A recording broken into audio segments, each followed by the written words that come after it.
اللہ الرحمن الرحیم۔ رسول اکرم صلی اللہ علیہ وسلم کی حدیث مبارک ہے، آپ نے ارشاد فرمایا لَيَأْتِيَنَّ عَلَىٰ أُمَّتِي كَمَا أَتَىٰ عَلَىٰ بَنِي اسرائیل حَذْوَ النَّعْلِ بِالنَّعْلِ۔ میری امت پر بعین ہی ہو بہو وہی حالات آئیں گے جو بنی اسرائیل پر آئے تھے۔ میری امت بنی اسرائیل کے نقش قدم پر چلے گی۔ حتیٰ ان کان منہم من اتی امہ علانیہ لَيَأْتِيَنَّ فِي أُمَّتِي مَن يَصْنَعُ ذَلِكَ۔ حتیٰ کہ اگر بنی اسرائیل میں سے کوئی شخص اپنی ماں سے بد کرداری کر چکا ہے تو میری امت میں ایسے فرد آئیں گے جو اپنی ماں سے منہ کالا کریں گے، الیاذ باللہ، اعاذنا اللہ من ذالک، ایسے لوگ آئیں گے۔ وَإِنَّ بَنِي إِسْرَائِيلَ تَفَرَّقَتْ عَلَىٰ سَنَتَيْنِ وَسَبْعِينَ مِلَّةً۔ میری امت میں بنی اسرائیل میں 72 فرقے تھے۔ وَإِنَّ بَنِي إِسْرَائِيلَ تَفَرَّقَتْ عَلَىٰ سَنَتَيْنِ وَسَبْعِينَ مِلَّةً۔ بنی اسرائیل میں 72 فرقے تھے۔ وَسَتَفْتَرِقُ أُمَّتِي عَلَىٰ 73 مِلَّةً، اور میری امت کے 73 فرقے بن جائیں گے۔ كُلُّهُمْ فِي النَّارِ إِلَّا مِلَّةً وَاحِدَةً۔ ان میں سے 72 جہنم میں جائیں گے، ایک جنت کے اندر جائے گا۔ قیل من ہی یا رسول اللہ، صحابہ کرام نے پوچھا یا رسول اللہ وہ جنت میں جانے والا فرقہ کون سا ہوگا؟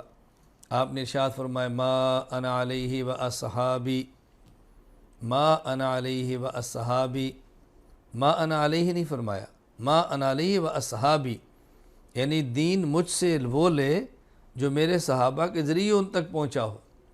حدیث مجھ سے لے، معنی میرے صحابی سے لے، آیات مجھ سے لے اور ان کی تفسیر اور شرح میرے صحابہ سے لے، یہ جنتی فرقہ ہوگا۔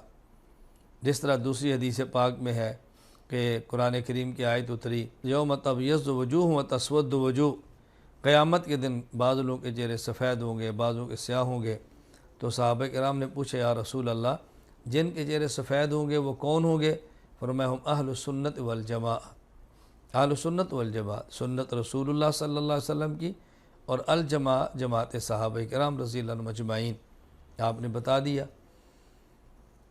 تو یہاں آپ نے صحابہ کرام کا ذکر اپنے نام کے ساتھ فرمایا۔ یہاں جو بات میں نے سمجھانی ہے وہ یہ، پہلی بات یہ سمجھیں کہ پہلی امتوں میں 72 فرقے تھے، اس امت میں 73۔ یہ 73واں فرقہ کون سا ہے؟ علامہ قرطبی رحمۃ اللہ علیہ نے اپنی تفسیر الجامع لاحکام القرآن، جو کہ تفسیر قرطبی کے نام سے معروف ہے، اس کے اندر لکھا ہے وَأَنَّ هَذَا صِرَاطِ مُسْتَقِيمًا فَاتَّبِعُوهُ، اس آیت کے تحت فرمایا هَذِهِ الْفِرْقَةُ الَّتِي زَادَتْ فِي فِرَقِ امت محمد صلی اللہ علیہ وسلم، یہ جو اس امت میں ایک زائد فرقہ پیدا ہوا ہے یہ کون سا ہے؟ قال بعض العارفین الذین هم یعادون العلماء ویبغضون الفقہاء، یہ وہ فرقہ ہے جو علماء سے عداوت رکھتا ہے اور فقہاء سے بغض رکھتا ہے۔ اب علماء سے دعوت اور فقہاء سے بغض رکھنے والا کون ہے؟ ہر شخص جانتا ہے، بتانے کی ضرورت ہی نہیں۔ اچھا اس کی پھر وجہ کیا ہے کہ یہ فقہاء سے بغض کیوں رکھتے ہیں؟ آسان بات یہ سمجھیں کہ جب کوئی نعمت آتی ہے تو دشمن بھی آتے ہیں، نعمت نہیں آتی دشمن بھی نہیں آتے۔ اس امت کو اللہ تعالیٰ نے ایک ایسی نعمت عطا فرمائی ہے جو پہلی امتوں کے اندر نہیں تھی۔ علامہ قرطبی رحمۃ اللہ علیہ اپنی تفسیر الجامع لاحکام القرآن میں وتفسیرا لکل شیء، اس کے تحت ارشاد فرماتے ہیں لم یکن عندہم اجتہاد قط انما خص بذلک امت محمد صلی اللہ علیہ وسلم، اجتہاد پہلی امتوں میں نہیں تھا، یہ اللہ تعالیٰ نے اس امت کو، امت محمد صلی اللہ علیہ وسلم کو عطا فرمایا ہے۔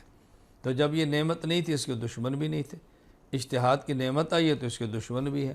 تو یہ بات سمجھیں کہ 73واں فرقہ وہ ہے جو اجتہاد کا دشمن، مجتہد کا دشمن، فقہاء کا دشمن اور علماء کا دشمن ہے۔ ایک بات یہ سمجھیں۔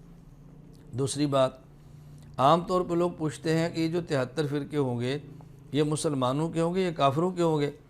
یہ 73 فرقے کفار کے نہیں ہوں گے، ابدی جہنم میں جانے والوں کے نہیں ہوں گے، بلکہ یہ 73 فرقے ان کے ہیں جو مسلمان ہیں، ایک اہل سنت والجماع ہے، باقی اہل بدعت ہے۔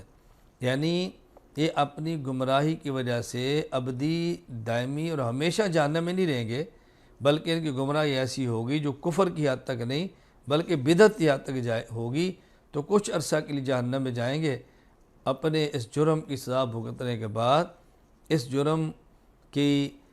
جرم کا وبال، اس جرم کی سزا بھگتنے کے بعد یہ بالآخر جنت کے اندر جائیں گے۔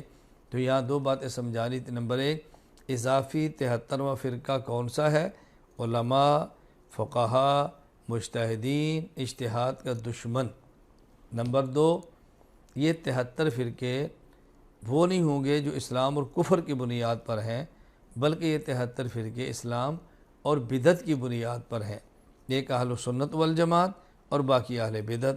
اللہ تعالی ہمیں علماء کا، فقہا کا، مجتہدین کا، اجتہاد کا محبت کرنے والا، قبول کرنے والا بنائے، اور اللہ تعالی ہمیں اہل سنت والجماعت ہی کے ساتھ رکھے، انہی کے ساتھ موت دے، انہی کے ساتھ قیامت کے اللہ تعالی ہمارا حشر فرمائے۔